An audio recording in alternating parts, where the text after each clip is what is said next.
네, 10월 1일입니다. 벌써 10월이 매월 이렇게 첫째 주일날 이렇게 만나면서 저는 그 얘기를 하는 것 같아요. 벌써 몇 월입니다. 이런 얘기를 하는 것 같은데요. 진짜 10월, 11월, 12월이면은 2023년이 끝이 납니다. 세상이 정말 시간이 엄청나게 빨리 흐르는 것 같죠. 세상에서 이해할 수 없는 일이 참 많습니다. 그런 일이 한두 개가 아니죠. 왜 이런 일이 일어나는가? 이해할 수 없는 그런 내용들이 정말로 많는데 그 중에 진짜 우리가 왜 일어나는지 이해하기 너무나도 어려운 것 중에 한 가지는 하나님이 왜 우리를 사랑하시는가, 왜 구원하시는 길로 우리를 이끄시는지 그것을 이해하기가 가장 어려운 게 아닌가 싶습니다. 저의 삶을 한번 살펴볼 때에도 그렇고, 우리가 이제 인간으로서 살아가는 이 모습들을 우리가 살펴볼 때 왜 하나님은 우리를 왜 그렇게 케어하시지? 왜 그렇게 신경 쓰시고 사랑하시지? 그게 참 이해하기가 어렵습니다. 다윗의 시편 8편을 보면은 이런 궁금증을 가지고 하나님께 노래하는 장면이 나옵니다. 주의 손가락으로 만드신 주의 하늘과 주께서 달아놓으신 달과 별들을 생각해 봅니다. 사람이 무엇이기에 주께서 이렇게 마음 쓰시며 인자가 무엇이기에 이토록 돌봐주십니까? 다윗도 자기가 하나님과 그렇게 많은 대화를 해봤고 하나님 얼마나 자기를 사랑하시는지 알면서도 불구하고 하나님이 만드신 우주를 보니까 이해가 안 가나 봐요. 이렇게 큰 우주를 만드신 하나님이 도대체 내가 뭔데 나를 이렇게 케어해 주시지? 라는 생각을 한 것이 이렇게 시편에 나타납니다. 그리고 우리가 자주 부르는 찬양 중에 온 땅의 주인 Who am I라는 찬양이 있어요. 근데 온 땅의 주인을 한국어로 볼 때는 잘 모르겠는데 영어로 보면 가사가 이렇습니다. Who am I that the Lord of all the earth would care to know my name, would care to feel my heart? Who am I that the bright and morning star would choose to light the way for my ever wondering heart? Who am I that the eyes that see my sin would look on me with love and watch me rise again? Who am I that the voice that calmed the sea would call out through the rain and calm the stormy sea? 이런 가사를 볼 때마다 진짜 이 능력을 가지신 하나님이 왜 나를 케어하시는지, 왜 그렇게 나를 사랑하셔서 나를 찾아오시는지, 그것이 미스테리 중에 미스테리입니다. 하나님께서 높으심과 우리의 정말 덧없이 작고 무가치한 것을 생각해보면은 왜 하나님께서 우리에게 이렇게까지 사랑하시고 신경을 쓰시는지, 왜 우리가 아프고 힘들고 어려울 때 관심을 가지시며 왜 우리가 쓰러질 때 다시 세우시고 그런 그 사역을 위해서 온 힘을 다하시는지 설명할래야 설명하기가 어렵습니다. 말로 설명하기를 정말 우리가 어려운 그것을 우리가 조금이나마 볼 수 있는 것이 오늘의 말씀인 것 같습니다. 그것이 바로 오늘 하나님께서 우리에게 부어주시는 은혜이며 하나님의 마음이 무엇인지를 알게 해주시는 예수님의 손길이 우리 모두에게 오늘 하나님의 마음으로 알게 되기를 기도합니다. 오늘 말씀에는 베데스다라고 하는 장소가 나옵니다. 베데스다는 성경의 다른 내용에는 전혀 나온 적이 없고 처음 나오는 부분이 여기에요. 베데스다. 근데 베데스다라는 말의 뜻이 은혜의 집이라는 그런 의미를 가지고 있다고 합니다. 여러분 한번 생각해 보세요. 그 구글 같은 데 이렇게 쳤는데 은혜의 집이라고 하는 그 장소가 이렇게 로케이션이 딱 떴다고 쳐봐요.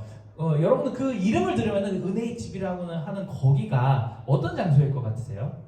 대부분 이제 뭐 교회를 떠올리시겠죠? 아니면은 NGO 단체라거나 어떤 사랑스러운 일들을 많이 하는 그런 체리티 플레이스라고 아마 생각을 할 것입니다. 저희 그 둘째 아들이 다니는 유아원 이름이 은혜 유아원이거든요. 거기가 은혜 유아원인데 가보면은 정말 깨끗하고 애들이 정말 놀기 좋게 되어 있고 선생님들의 그 표정이 막 너무 밝으세요. 표정만 봐도 그 원장 선생님 표정에서 은혜가 막 이렇게 넘쳐 흐르는 그런 은혜의 집이 저희 아들 지금 다니고 있는 유아원인데요. 근데 오늘 요한이 묘사하는 베데스다, 은혜의 집은 이런 우리의 이미지랑은 아주 거리가 먼 어떤 장소가 등장을 합니다. 여기에는 눈먼 사람들과 다리 저는 사람들, 중풍 환자들 등 많은 장애인들이 누워있곤 했습니다 라고 요한은 표현을 하는 것이죠. 이게 베데스다의 풍경입니다. 깨끗하고 뭔가 가까이 가면은 막 마음의 감동과 찡한 그런 느낌이 들 것 같은데 그렇지가 않습니다. 이름하고도 완전 달라요. 냄새나고 아픈 사람들 신음소리가 들리고 지저분해서 눈살이 찌푸러지는 그런 사람들이 딱히 가고 싶지 않은 장소가 바로 베데스다입니다. 그래도 하나 은혜스러워 보이는 점이 있다고 하면 그곳에 가끔 연못에 물이 부글부글 끓는 타이밍이 생기는데 그때 뭐 가서 몸을 잠깐 담그면은 병이 낫는데요. 그런 전설이 있습니다. 근데 실제로 이 전설이 그렇게 사람들이 나았는지 안 나았는지는 여기서 말하진 않아요. 그냥 들어가면은 낫는다는 말이 있습니다라는 그런 얘기까지만 나왔습니다. 이게 가서 그 자리에 들어가서 물에 몸을 담그면은 낫기를 간절히 바라는 것은 병자들의 마음인데 실제로 그렇게 해서 낫는지 안 낫는지는 아무도 몰라요. 참 이 자리를 보면은 잔혹한 자리이고 절망의 구렁텅이입니다. 수많은 절박하고 안타까운 사람들이 모여서 물이 언제 움직일지도 모르고 그 수십 명, 수백 명의 사람들이 물이 움직일 때가 되면은 이 수백 명의 경쟁자들을 다 이기고 먼저 물에 들어가서 내가 그 병을 낫게 되는 그 일이, 그 기회가 있을지 없을지 전혀 모르는 그런 상황입니다. 한편으로는 이 자리가 마치 세상의 축소판, 뉴욕의 축소판 같다는 생각이 잠깐 들었습니다. 저도 보스턴에 있을 때나 아니면 다른 시티에 있을 때 뉴욕의 직장을 갖고 싶은 사람들이 그렇게 많았었어요. 저는 이제 뉴요커들은 잘 모르겠지만 다른 이제 지역에 사는 사람들은 내가 뉴욕에 가서 일을 하게 된다, 뉴요커가 된다라는 그 마음을 가지고 정말 간절하게 뛰어들어갔는데 여기 와서도 성공하는 사람이 여기 맨하탄에 집 아파트 하나 얻어가지고 잘 살게 되는 사람은 정말 별로 없죠. 오늘의 주인공이 38년 된 병자가 그 자리에 있었습니다. 오늘 요한복음의 말씀을 보면은 예수님은 늘 그랬듯이 딱 한 사람을 만나러 오셨습니다. 나다나엘도 니고데모도 우물가의 여인도 아주 개인적으로 1대1로 만나 주셨던 것처럼 이 38년 된 병자한테도 딱 이 사람 한 사람을 만나러 베데스다라는 곳으로 들어오셨습니다. 베데스다에 예수님이 오실 때에는 제자들을 다 우르르 끌고 오신 것이 아니었다고 해요. 마치 우물가의 여인을 혼자 만나셨던 것처럼 이 베데스다에 38년 된 병자 한 사람을 만나러 혼자 갔습니다. 근데 이 사람은 이름도 기록되어 있지가 않아요. 그냥 38년 된 병을 가졌던 사람입니다. 이름도 모르고 이 사람이 어떤 사연을 가지고 있는지도 모르는 채로 그냥 예수님은 갔습니다. 가서 많은 그 수많은 병자들 사이에 누워있는 그 사람을 보고 조용히 가서 이렇게 물어보셨습니다. 네가 병을 낫기를 원하느냐? 아마 예수님은 모든 사람들이 다 듣도록 여기서 병 낫고 싶은 사람 손드시오 이런 식으로 얘기를 하지 않으셨을 거예요. 그 딱 한 사람한테만 가가지고 귓속말로 거의 그 한 사람만 들리듯이 낮은 목소리로 야, 네가 낫기를 원하니? 라고 부드럽게 물어보셨을 거예요. 38년 동안 도대체 무슨 병에 걸려 있었는지는 모르겠는데 그 절망과 낙심 가운데 있는 이 사람에게 낫고자 하느냐라는 질문을 들었다고 상상을 한번 해보시기 바랍니다. 38년.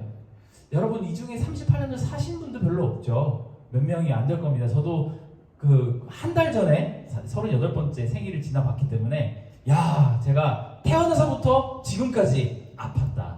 이 사람처럼 이 연못가에 누워가지고 계속 이 자리에서 낫기만을 바라면서 내가 지금까지 살아왔던 이 38년의 시간을 다 그냥 아프기만 했다고 생각을 해보면 정말 아찔합니다. 내 인생은 얼마나 절망적이었을까? 얼마나 아무런 희망도 없었을까? 그런데 그 사이에 와서 누군가가 낫고 싶냐? 이렇게 물어보면은 저는 열받을 것 같아요. 왜 장난치나?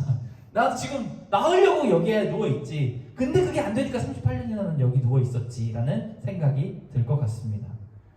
우리 인생 가운데도 이렇게 둘러보고 또 여러 사람들이랑 이야기를 나누다 보면은 정말 이 하나의 소망을 놓고 오랫동안 기다리는 사람들을 볼 때가 있습니다. 또는 미국에서 20년 년을 넘게 살다 보니까 이 스테이터스 때문에 정말 고민하는 사람들을 참 많이 봤어요. 정말 제가 사역하던 다른 교회에서 어떤 청년은 미국에 온 지가 정말 많은 시간이 됐고 한국에 돌아갈 수도 없고 비자는 전혀 안 나오고 그래서 너무너무나도 고생하는 친구가 있었습니다. 이미 그린카드가 예전에 나왔어도 부족할 판에 12년이 그린카드가 안 나와서 텍스도 못 내고 자동차도 못 타고 심지어 누군가가 해주는 핸드폰, 자기 이름 명의로 된 핸드폰도 개통을 할 수 없어서 다른 사람 명의로 핸드폰을 해가지고 자기가 다니는 그런 친구가 있었어요.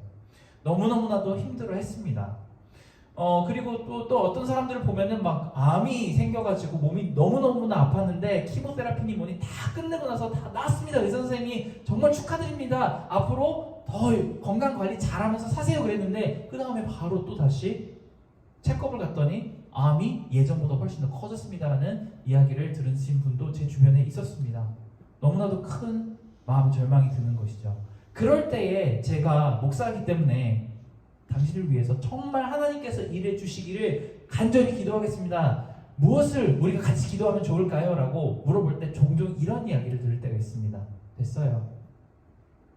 이제까지도 너무나도 많이 기다렸고 할 수 있는 거 다 해봤는데 안 됐어요.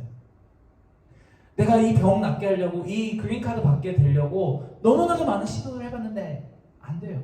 그냥 전 이렇게 살아야 되나 봐요. 전 포기합니다. 저는 그 보스턴에 있을 때 토플을 가르쳤는데 한 번은 어떤 학생이 왔습니다. 그 약대를 다니는 친구였는데요. 그 약사 그 서티피케이션을 받으려고 하면은 약사들은 되게 이상해요. 토플 성적을 되게 높게 받아야 돼요. 진짜 거의 만점에 가까운 토플 성적을 받아야 되는데 어떤 그 아주머니 40대 후반의 아주머니 학생분이 이집트에서 오신 분인데 토플 시험을 47번을 봤대요. 근데 토플 한 번 볼 때 250불이거든요. 250 곱하기 47 하면은 대충 계산이 안 나오죠. 몇만 불을 쓰신 거예요. 근데 저보러 딱 만나자마자 하시는 말씀이 You are my last teacher 그러는 거예요. 당신이 가르쳐주는 대로 해보고 안 되면 나는 올 포기입니다. 나 진짜 이집트에서 모든 것들을 다 포기하고 내 삶을 다 포기하고 가족들 다 데리고 여기에 왔는데 47번이나 5년에 걸쳐서 시험을 보는 이 모든 과정 중에 내가 마음이 너무나도 낙심을 해버렸는데 당신이 마지막입니다. 그러고 온 거예요. 근데 성적을 보니까 requirement 성적에서 1점이 모자라요. 이 1점 때문에 계속 못했대. 47번은 시험을 봤대요. 그래서 제가 막 열심히 도와드리고 어떻게든 붙이게 해드리려고 하고 해서 결국 붙었어요. 그래서 그 서티피케이션을 땄습니다. 너무너무 행복해 하세요. 제가 그때는 막 보스턴에 있었고 그분 텍사스에 있고 막 그랬는데 저 보러 날라오겠대요. 됐다고 시간 없다고 그랬는데 절망입니다. 우리는 너무 오랜 시간 동안 무언가가 해결될 희망이 없을 때 절망을 겪게 됩니다. 그런데 오늘 말씀을 본 오늘 말씀에 나오는 이 사람을 보면은 절망을 하고도 남아야 되는 사람입니다. 38년이래요. 이때 당시 기대 수명이 55세라고 합니다. 어떤 한 남자가 태어나서 나는 한 몇 살까지 살 것 같다. 요즘은 한 80세, 90세까지 사시는데 이때 당시 기대 수명이 55세라고 합니다. 그럼 38년 동안 알았으면은 이제 10몇 년도 안 남은 내 인생을 가운데 무언가가 나아서 더 나아질 거라는 내 병이 낫고 더 나은 인생을 살 거라는 어떤 소망을 가지고 굉장히 힘든 상황입니다. 그때 예수님이 너 낫고 싶니 하면은 됐어요. 나 할 수 있는 거 다 해봤어요. 나 38년 동안 저 못으로 뛰어들어가려고 온갖 노력을 다 해봤는데 물도 잘 움직이지도 않고 누군가가 나를 집어 넣어주지도 않는 이 상황에서 낫고 싶냐고요? 장난치세요 지금? 됐어요. 이렇게 우리가 포기하는 마음으로 하나님한테 예수님한테 얘기를 할 수 있는 그런 마음이 사실은 참 많습니다. 근데 오늘 말씀 속의 병자는 좀 다릅니다. 내 문제가 해결될 희망이 없다라고 얘기를 하지 않아요. 왜 지금까지 내가 계속 절망에 빠질 수밖에 없었는지를 예수님한테 설명합니다. 저 물이 움직일 때 누군가가 나를 한 번만 밀어주면은 한 번만 도와주면은 나는 일어설 수 있는데 그 한 사람이 아직까지는 없었습니다라는 그런 대답을 합니다. 그 말인즉슨 포기하지 않았다는 거예요. 누군가가 한 번만 도와주는 그것을 기다리고 있다는 이야기를 하는 것입니다. 여전히 나는 나을 수 있다라는 그 생각을 포기하지 않고 있는 것이에요. 옛날 우리 어르신들을 보면은 그 신앙들이 정말 하나님이 우리를 기도를 들어주시고 안 들어주시는 것이 우리의 마음의 문제에 달려있다고 생각하시는 분이 참 많으셨던 것 같아요. 우리는 믿음을 가지고 기도를 하면 언젠가 병도 낫고 언젠가 우리가 구하는 예를 들어 그린카드라든가 아니면은 학위라든가 이런 것들을 들어주신다는 그런 강력한 믿음을 가지고 있으셨던 것 같습니다. 저도 올해 초에 기침을 굉장히 오래 했어요. 여러분 혹시 기억나시는지 모르겠는데 거의 1월 달부터 7월 달까지 기침을 했습니다. 왜 이렇게 기침을 하는 이유가 뭔가 그러고 병원에 가봤더니 막 위산이 역류해가지고 코를 건드린대요. 막 이런 이야기를 하셔가지고 큰일 났다. 나도 빨리 약을 먹고 이걸 나아야지 그러고 있는데 형님들 중에 한 분씩 이렇게 오셔가지고 김 목사 믿음을 가지고 기도를 하면 기침이 떨어질 거야 이렇게 얘기를 하시는 분들이 꽤 있으셨어요.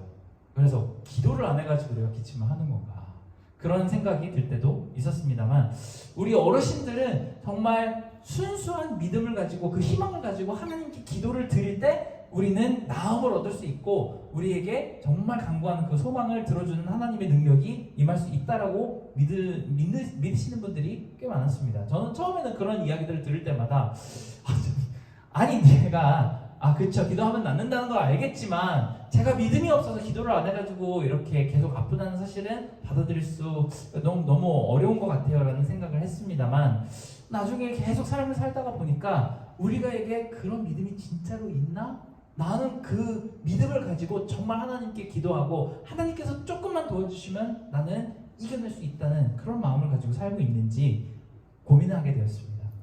사실 우리 젊은 세대들은 이런 종류의 믿음에 대해서 신뢰도가 굉장히 낮은 편이죠. 우리는 하나님에 대해서 생각을 할 때 찬양할 때 감동되고 하는 하나님 그리고 기도할 때 위로와 화평되는 마음 그 편안한 마음을 주시는 하나님 그리고 말씀을 읽을 때 무언가 새로운 것들을 이렇게 알게 해주시는 그런 하나님을 만나고 싶어 합니다. 정말 우리가 무슨 어려움이 있을 때에 우리의 문제를 해결해 주시는 그런 하나님을 만나고자 열심히 기도는 하겠죠. 여러분들이 정말 어려운 일, 힘든 일 있을 때 나 정말 하나님 힘들어요. 이거를 해결해 주세요. 해결해 주실 줄 믿습니다라고 기도를 하기는 하지만 우리 마음속에 100% 하나님께 기도하면 그것을 들어주신다라고 하는 순수한 믿음을 가지고 나아가는 일은 사실 많지 않다는 것을 알게 되었어요. 우리 엄마나 우리 할아버니 할아버지는 정말 기도를 했더니 막 돈도 나오고 기도를 했더니 암도 낫고 막 그랬다는데 나는 사실 그런 믿음은 없다라고 고백하는 우리 세대의 젊은이들이 많은 것이죠.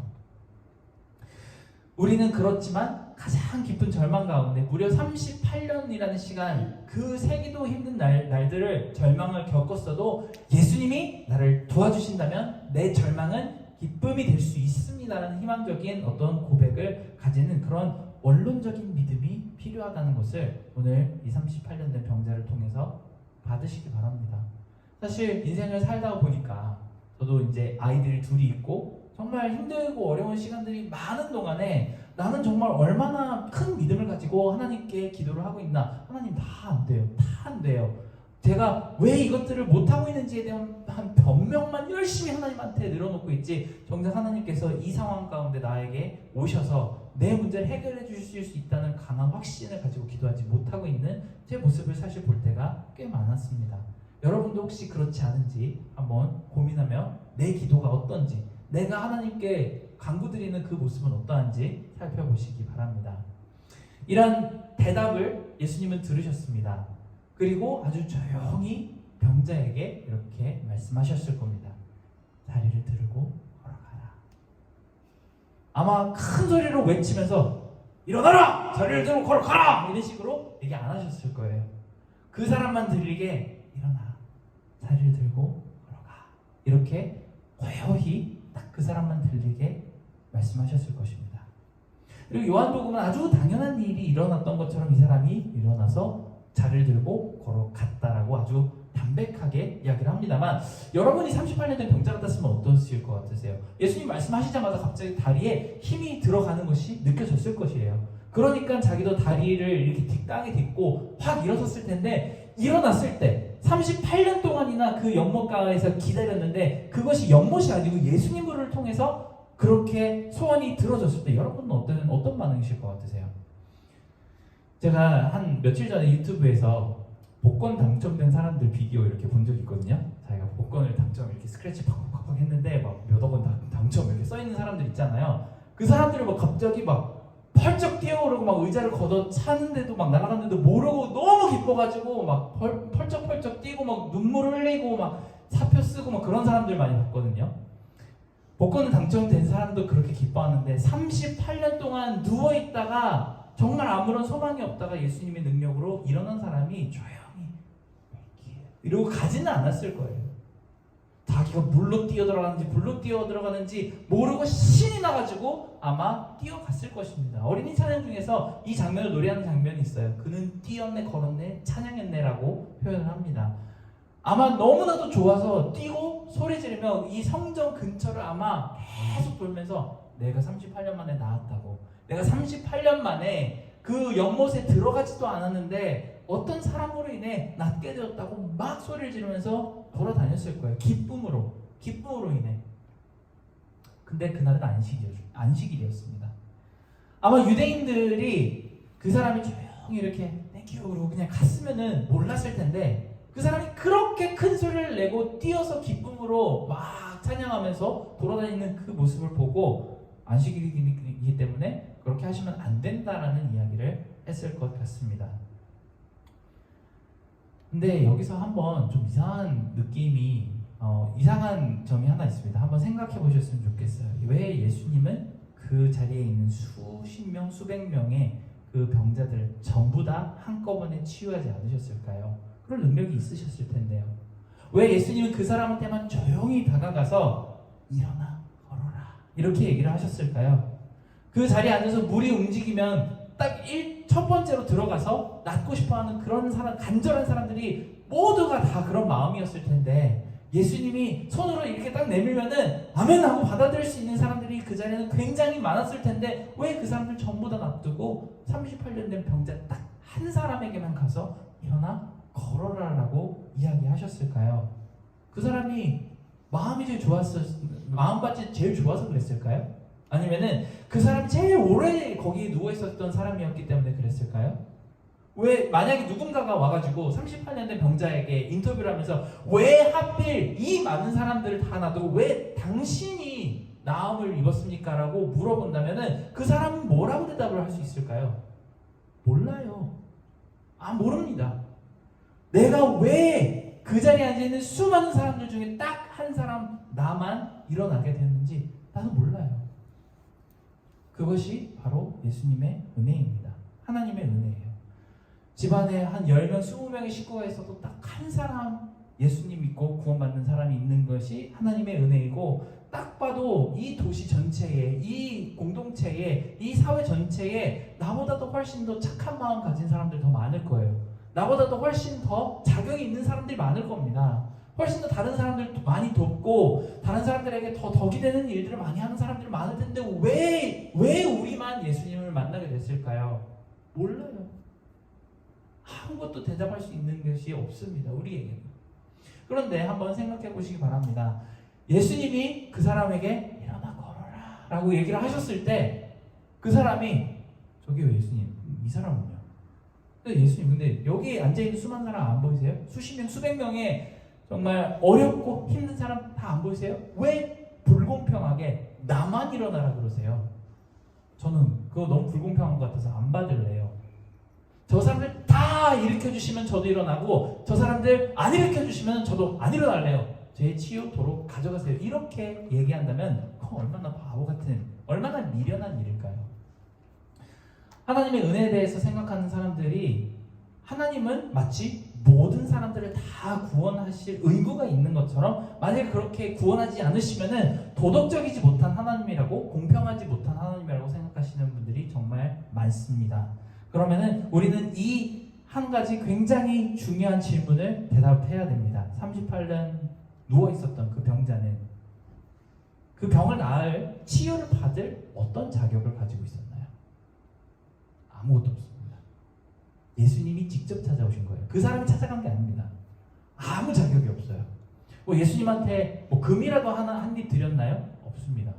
예수님에게 어떤 좋은 것도 보여드린 적이 없고 어떤 자격이 없는데도 그냥 그 사람을 일으켜 주셨어요. 근데 왜 나를 구원해 주시고 여기 있는 사람들 다 놔두셨나요? 라고 질문할 수 있는 권한이 그 사람에게 없습니다. 우리 또한 마찬가지입니다. 왜 하나님께서 이 모든 사람들에게 일어난 그 고난과 역경, 특히 나한테 일어났던 그 고난과 역경을 왜 막지 않으셨어요? 38년 전에 이 병 안 걸리게 할 수 있었잖아요. 저도 사실 그런 이야기, 그런 질문을 참 많이 해보았고 또 많은 사람들이 그런 질문을 하나님께 던지는 것을 봤습니다. 저한테 이 문제 안 일어나게 막아주실 수도 있었잖아요. 그 그린카드 나오는 거 딜레이 안 되게 해주실 수 있었잖아요. 내가 이렇게 열심히 공부했는데 그냥 성적 딱 나와가지고 졸업할 수 있게 해주실 수 있었잖아요. 내가 병이 안 걸리게 해주실 수 있었잖아요. 그 사고 안 나게 하실 수 있었잖아요. 근데 왜 하게 놔두시고 이제 와서 구해주는 척 하세요? 이렇게 물어보는 그런 사람들도 참 많았습니다. 그러면은 이런 질문을 해볼 수 있을 것 같아요. 우리가 죄 짓는 것도 하나님이 막지 않으셨기 때문에 그렇게 된 것일까요? 참 우리가 하나님에 대해서 생각할 때 철없고 비상식적인 생각을 할 때가 참 많습니다. 성경이 말씀하시는 것은 우리 인생의 절망과 고난이 다가오는 것은 하나님이 그 사람에게 그런 절망과 고난을 던져주시는 것이 아니고 우리의 죄 때문에 비롯되었다고 합니다. 인간에게 아무런 죄가 없을 때에는 이런 고난과 역경과 아픔이 없었어요. 하지만 우리가 당한 고난과 아픔이 하나님이 안 막으셨기 때문에 일어났다고 생각하시는 그 하나님 탓이라고 하는 생각을 하지 않으시기 바랍니다. 물론 모든 고난을 한 개의 카테고리로 놓고 다 모든 고난은 다 이렇다라고 얘기를 할 수는 없지만 우리가 대부분 힘들고 어려워하는 그 이유가 있다면 인간의 연약함 때문입니다. 하나님께서 이 사람 한번 망해봐라 그러고 집어 던져주시는 그런 경우는 거의 없습니다. 우리는 모두가 다 하나님으로부터 멀어지고 싶어하는 성향과 경향을 가지고 있습니다. 잠시만 정신 안 차리면 우리는 금세 경건한 모든 것으로부터 다 게을러지고 멀어지는 사람들입니다. 제가 지난주에만 해도 자 우리 토요일날 아침에 성경 공부했으니까 제발 나와주세요 라고 얘기를 했습니다만 저도 아침 10시에 10분 전까지 누군가가 저한테 카톡에서 오늘 성경 공부 있어야 하기 전까지 사실 까맣게 까먹고 있었어요. 왜냐면은 담임 목사님이 아침 먹으러 가자 그러셔가지고 막 담임 목사님과 열심히 얘기를 나누다 보니까 저도 까먹다가 목사님 빨리 교회에 들어가야 된다고 해서 나오게 되는 것이죠. 저도 그 경건한 것으로부터 멀어지는 그런 성향이 있다는 것을 그렇다고 담임 목사님과 얘기하는 게 경건하지 않다는 얘기는 아니고요. 여러분 아시죠? 우리는 늘 하나님과 함께 있어야 되는데 하나님과 멀어지면 멀어질수록 고난과 역경을 우리 혼자 스스로 감당하다가 쓰러질 때가 많습니다. 그런데 그 역경과 고난을 당할 때 하나님을 원망할 수 없고 그 고난과 역경에 대한 하나님의 해답이 늦게 온다고 원망할 수도 없습니다. 우리가 은혜를 경험하고 어려운 일이 있을 때 하나님을 떠나지 말고 하나님을 믿어야 합니다. 힘들고 쓰러질 것 같을 때 기도와 간구함으로 하나님께서 다시 나아갈 힘을 주실 때까지 구하시기 바랍니다. 38년 동안 우리는 구해본 적이 없어요. 우리는 뭔가 힘들고 어려운 것이 정말 내가 원하는 그 타이밍에 한 일주일, 2주일 내에, 한 달 내에, 한 1년 내에 그렇게 답변이 오지 않으면 바로 속에서 포기해버립니다. 마치 진짜 우리는 인터넷 시대를 살아가는 사람들처럼 인터넷이 우리 컴퓨터에 10초 안에 뜨지 않으면 다 포기하고 나가버린다고 하더라고요. 10초 안에 뜨지 않으면. 우리도 하나님께 기도했을 때 10초 안에 기도 응답이 오지 않으면 하나님께서부터 마음을 떼버립니다. 우리는 인내가 없는 사람들이기 때문에 그렇습니다. 하나님께서 주실 때까지 믿음을 가지고 기도할 수 있는 그런 역량과 인내심이 우리에게 하나님께서 주시기를 바랍니다. 오늘 말씀은 이와 덧붙여서 굉장히 중요한 하나의 사실을 우리에게 소개를 합니다. 왜 유대인들이 예수님을 죽이려고 했는지에 대한 이유가 오늘 처음으로 요한복음에선 등장을 합니다. 바로 예수님이 유대교의 안식일을 범했고 그가 하나님의 아들이라고 스스로 선포를 했으며 그렇게 신성모독을 했다고 생각을 했기 때문입니다. 예수님께서 안식일에 일을 하시는 것과 하나님의 아들이 되시는 것과 그리고 우리에게 오셨기 때문에 유대인들은 예수님을 죽이려고 했습니다. 그런데 왜 예수님은 그렇게 하셨어야 됐을까요? 왜 안식일에 38년 된 병자에게 가셔서 그를 고쳐주시고 왜 하나님의 아들이기 때문에 나는 일을 한다라고 말씀을 하셨어야 됐을까요? 사실은 우리가 나음을 얻으려고 하지 않으면 그렇게까지 하실 필요가 없습니다. 하지만 어떤 상황에도 어떤 조건에도 불구하고 예수님은 우리에게 오셔서 심지어는 나중에 이것이 십자가를 지는 데까지 가더라도 우리를 구원하셔야 했기 때문에 우리를 찾아오시기 위해 이렇게 오셨습니다. 그 냄새나고 더러운 베데스다, 아무 소망이 없는 38년 된 그 병자를 꼭 집어서 모든 죽음의 위협, 사람들이 싫어하고 그를 결국은 십자가까지 끌고 가게 하는 그 위험을 무릅쓰고 우리를 구원하시는 사랑을 보여주신 것이죠. 근데 이 사랑을 보여주실 때 저도 사실 되게 이 모습을 보고 굉장히 많이 내 스스로에게 실망하고 회개하게 되는 부분이 있습니다. 예수님은 이렇게 말씀하시지 않으세요. 너 왜 38년 동안 그렇게 아팠는지 알아? 네가 뭘 잘못했는지 이제 알겠어? 너 죄 이제 알겠니? 이렇게 오래 아파봤으니까 너도 깨닫는 것이 이제 있지? 라는 식으로 질책하지 않으세요. 저는 저희 아이들을 다루면서 저는 그런 실수를 참 많이 했다는 사실을 되게 스스로에게 되게 많이 봤던 것 같아요. 너 지금 그렇게 엄마 아빠한테 나쁘게 얘기를 하면은 안 되지. 그러고 벌을 세워놓고 벌 받고 나서 그냥 이제부터 그렇게 하지 말라고 예수님처럼 말씀하시면 되는데 정말 꼭 한마디 질책하는 크리티시즘을 꼭 하거든요. 너 네가 그렇게 얼마나 잘못했는지 알아? 한 20분을 애를 세워놓고 질책을 합니다. 아이는 정말 겁에 질리고 좀 너무나도 이제 아빠한테 혼나는 게 마음이 속이 상해 가지고 있는데 아빠는 그 눈치도 못 채고 한 20분을 설교를 합니다. 목사 아빠 아니랄까봐. 너 그렇게 하면은 하나님이 십계명을 지키라고 하셨는데 막 이러면서 성경책 십계명까지 막 찾아줘요. 내 부모를 공경하라. 근데 예수님은 우리에게 그렇게 안 하십니다. 그냥 다시는 죄를 짓지 마. 아무 질책도 하지 않으시고 아무런 죄에 대한 물음도 없으십니다. 그냥 지금까지 있었던 모든 고난과 죄는 다 끝났어.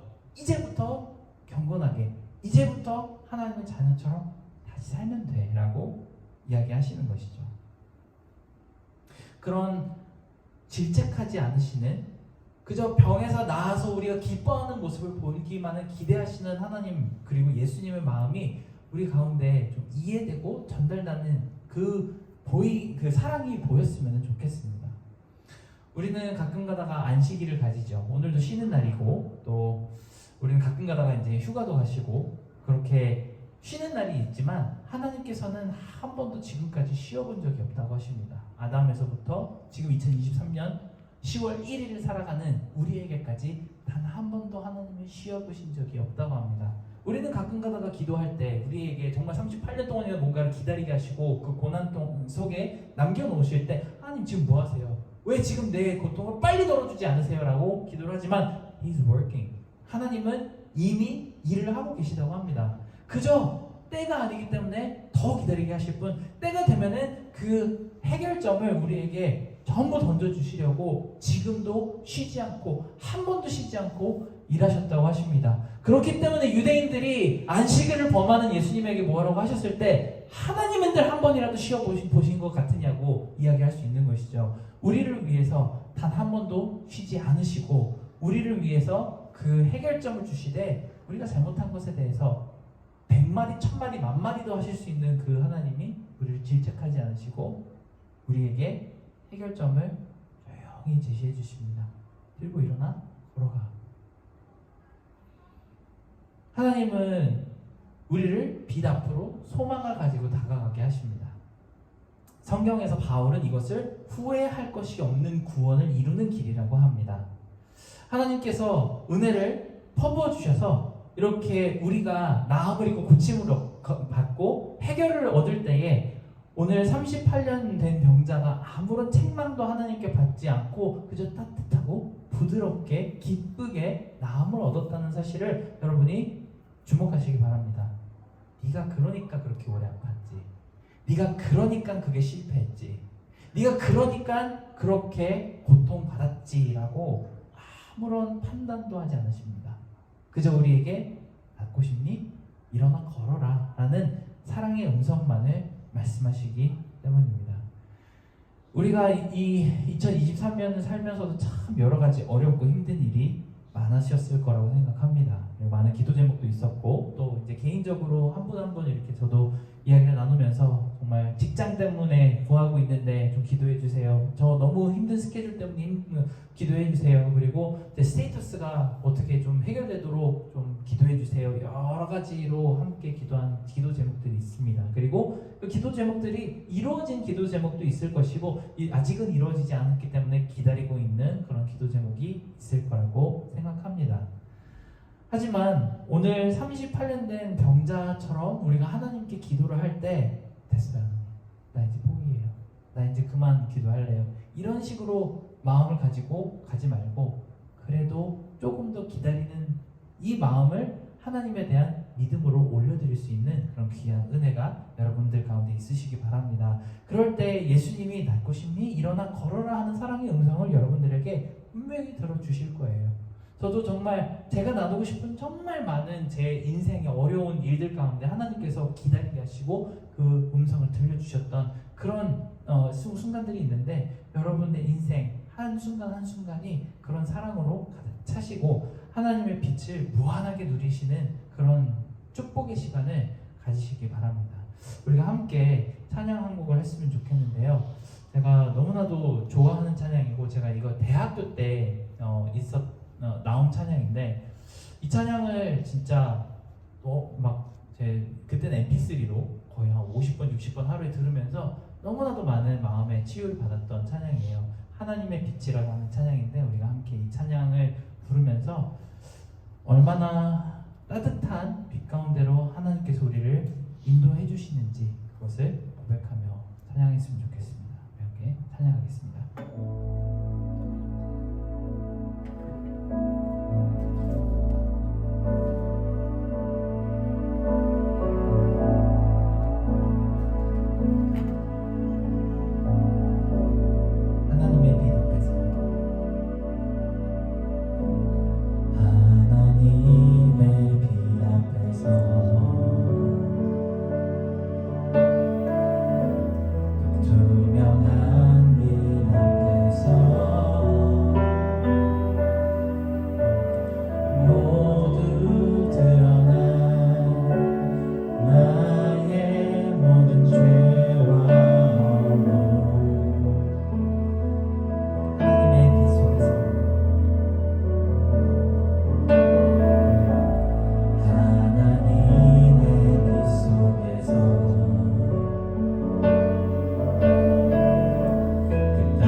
드러내어 고치시네. 하나님의 은혜와 사랑, 하나님의 빛,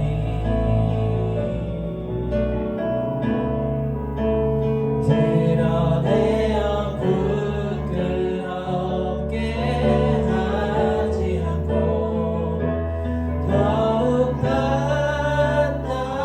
단단히 만들 은혜와 사랑 전하게 할 하나님 그 빛. 우리가 방금 찬양했던 것처럼 우리에게 하나님이 정말 이 베데스다라고 하는 그 자리에서 이 컴컴한 어둠 가운데서 갑자기 한 조명을 딱 비춰서 핀라이트로 나만 딱 비추셔서 너 낫고 싶니? 라고 얘기를 물어보실 때가 있습니다. 그때 두려워하지 않으셔도 좋습니다.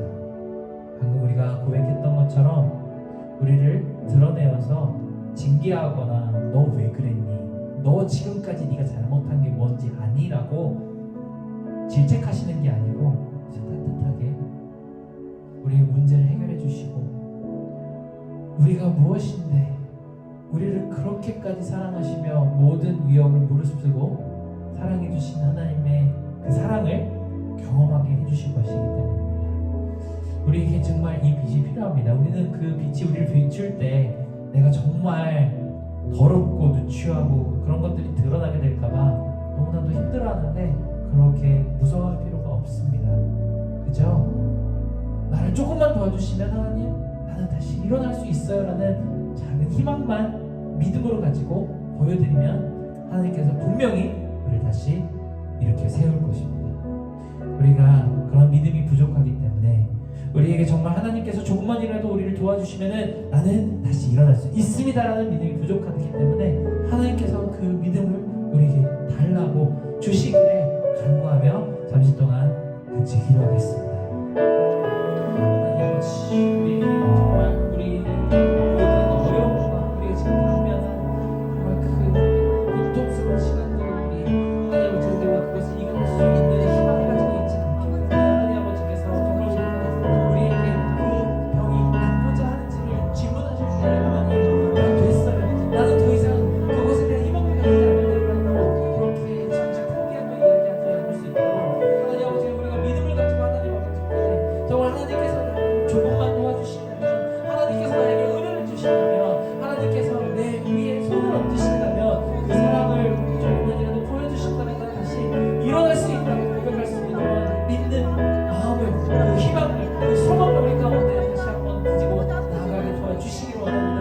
하나님 아버지 나는 지금까지 하나님에게 그저 정말 친동제 같은 하나님을 만나고자 했는데 이 모든 문제를 해결해 주실 수 있는 하나님에게 그 믿음을 우리가 들으며 우리가 조금 더 기다려야 될지라도 우리가 조금 더 낭만하는 순간을 견디려 할지라도 하나님 아버지 절대 포기하지 않고 하나님께로 다시 나아갈 수 있는 그런 인내를 우리에게 그런 믿음을 우리에게 하나님 아버지께서 주시기를 하나님 아버지 간절히 기도드리오니 하나님 우리와 함께하여 주시고 늘 우리에게 그 사랑을 보여주시고 간절히 기도드립니다.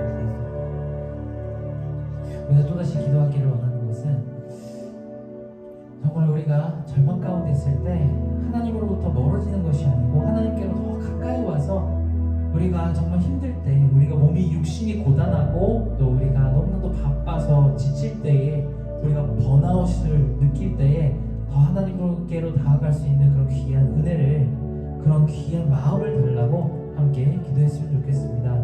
우리 이제 1년이 얼마 남지 않았는데 이 1년 남은 기간 동안에 정말 쓰러지지 말고 더 하나님께서 주시는 큰 힘을 얻어서 하나님께로 나아가는 그 발자국 한 걸음 한 걸음마다 하나님께서 놀랍게 우리가 이해하지 못하는 가운데서 부어주시는 새로운 에너지로 충만하게 되며 달라고 함께 기도하겠습니다. 하나님 아버지 우리 인생 가운데도 너무나도 많은 일들이 일어나고 있고 너무나도 우리 분주함 가운데 하나님 앞으로 다가가지 못하고 있고 너무나도 우리 마음이 복잡한 가운데 하나님께서 주시는 그 귀한 하나님을 만나는 데로 우리가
이제는 우리 마음에 있는 모든 고통을 짐짓 포기하지 않고 하나님께로 가서 온전히 우리만을 위하여 우리 한 사람을 위해서 빛을 비춰주시는 그 거룩한 하나님의 빛 앞에 우리의 모든 삶과 우리의 몸과 마음을 맡겨드릴 수 있는, 그렇게 행동하는 크로스비의 모든 사람들의 머리 위에 이제로부터 영원토록 함께 있을